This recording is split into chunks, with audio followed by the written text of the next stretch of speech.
வணக்கம் உறவுகளே, வாங்க இன்றைக்கி என்னென்ன டிஷ்ஷஸ் ப்ரிப்பேர் பண்ணுறேன்னு பார்க்கலாம். இன்றைக்கி சிம்பிளான சிக்கன் கிரேவியும் சிக்கன் லிவர் ஃப்ரையும் பண்ண போகிறேங்க.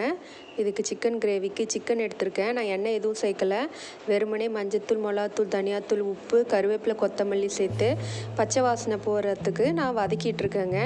எண்ணெய் எதுவும் சேர்க்கலை. ஏன்னா நம்ம சிக்கன் தோல் சிக்கன்லேருந்தே உங்களுக்கு எண்ணெய் விடும். நான் கடைசியாக தான் தாளித்து கொட்டுவேன்.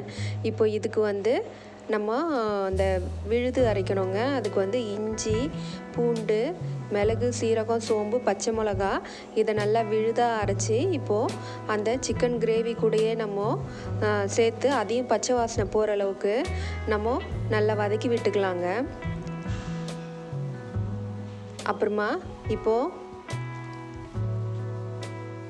ஒரு வெங்காயம், ஒரு தக்காளி அதை நான் கட் பண்ணி வச்சுருக்கேன்.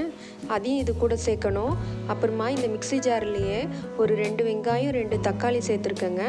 இதை கொஞ்சம் கொஞ்சம் கொரப்பாக பியூரியாக அரைச்சி அதையும் இப்போது இந்த சிக்கன் மசாலா கூடயே நம்ம சேர்த்து விட்டுக்கலாங்க. சேர்த்து விட்டு அதையும் நம்ம நல்லா வதக்கி விட்டுக்கலாம். இப்போ நம்ம கட் பண்ணி வச்சுருக்கோம் இல்லைங்களா, அந்த வெங்காயம் தக்காளியும் இப்போ இது கூடவே சேர்த்து அதையும் நல்லா வதக்கி விட்டுட்டு தேவையான அளவு நம்ம தண்ணி ஊற்றி இப்போது ஒரு குக்கர் மூடி போட்டு ஒரு 2 விசில் விட்டு நம்ம எடுத்து அதுக்கப்புறமா நம்ம தாளிக்கணுங்க. வெங்காயம் தக்காளியும் கட் பண்ணதையும் நம்ம சேர்த்தாச்சு. தாளித்து நம்ம அப்படியேவும் நம்ம எடுத்துக்கலாம். நான் இதில் டேஸ்ட்டுக்கோசம் ஒரு 2 பத்தை தேங்காய், முந்திரி, பொட்டுக்கடலை அதை பேஸ்ட்டாக அரைச்சி கடைசியில் ஊற்றி நான் இறக்கலான்னு இருக்கேன்.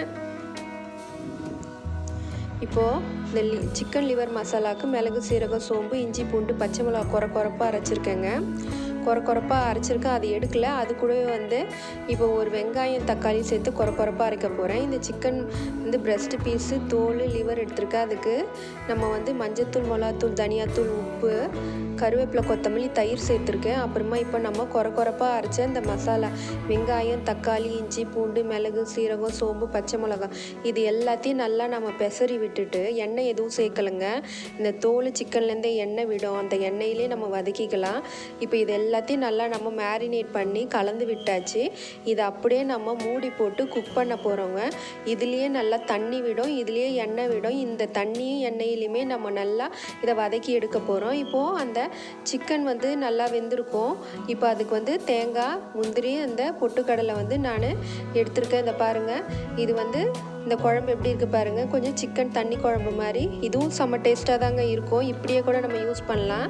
இப்போ நான் இந்த தேங்காய் விழுத அரைச்சது இப்போ சேர்த்து அதையும் ஒரு கொதி விட போகிறேங்க. அப்புறமா இது கூட மிளகுத்தூளும் கரம் மசாலாவும் சேர்க்க போகிறேங்க வாசனைக்கோசம். அப்புறம் தாளிக்கிறதுக்கு பார்த்தீங்கன்னா பெருஞ்சீரகம், ஜீரகம், பட்டை, லவங்கம், 2 ஏலக்காய் போட்டிருக்கேங்க நல்லெண்ணெயில்.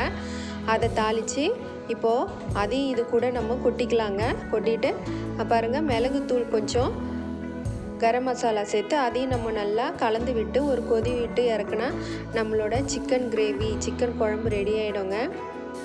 இது ரொம்ப டேஸ்ட்டாக இருக்கும்.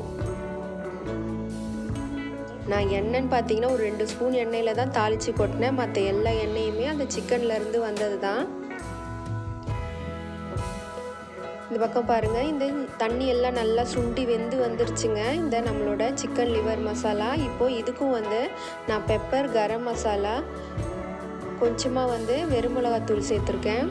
சேர்த்து இதையும் நல்லா நம்ம கலந்து வதக்கி எடுத்துட்டா நம்மளோட சிக்கன் லிவர் மசாலா, தோல், பிரெஸ்ட் பீஸு எல்லாம் சேர்த்து போட்டு ரெடியாக இருக்கும். இப்போ வாங்க லஞ்ச் மெனு பார்த்துடலாம். சுட சுட வடித்த சாதம், சிக்கன் கிரேவி பாருங்கள் எவ்வளோ நல்லா வந்திருக்கு. சிக்கன்லாம் நல்லா வெந்து வந்திருக்கு. அப்புறமா அவித்த முட்டை, நம்மளோட சிக்கன் லிவர் மசாலா பாருங்கள் நல்லா சேர்ந்து வந்திருக்கு. எண்ணெய் ஊற்றவே இல்லை. அதிலே எவ்வளோ எண்ணெய் இருக்குது பாருங்கள். அப்புறம் ரசம், தயிருங்க. என்னோடய சேனல் பிடிச்சிருந்தால் மறக்காமல் சப்ஸ்கிரைப் பண்ணுங்கள், லைக் பண்ணுங்கள், கமெண்ட் பண்ணுங்கள். நன்றி.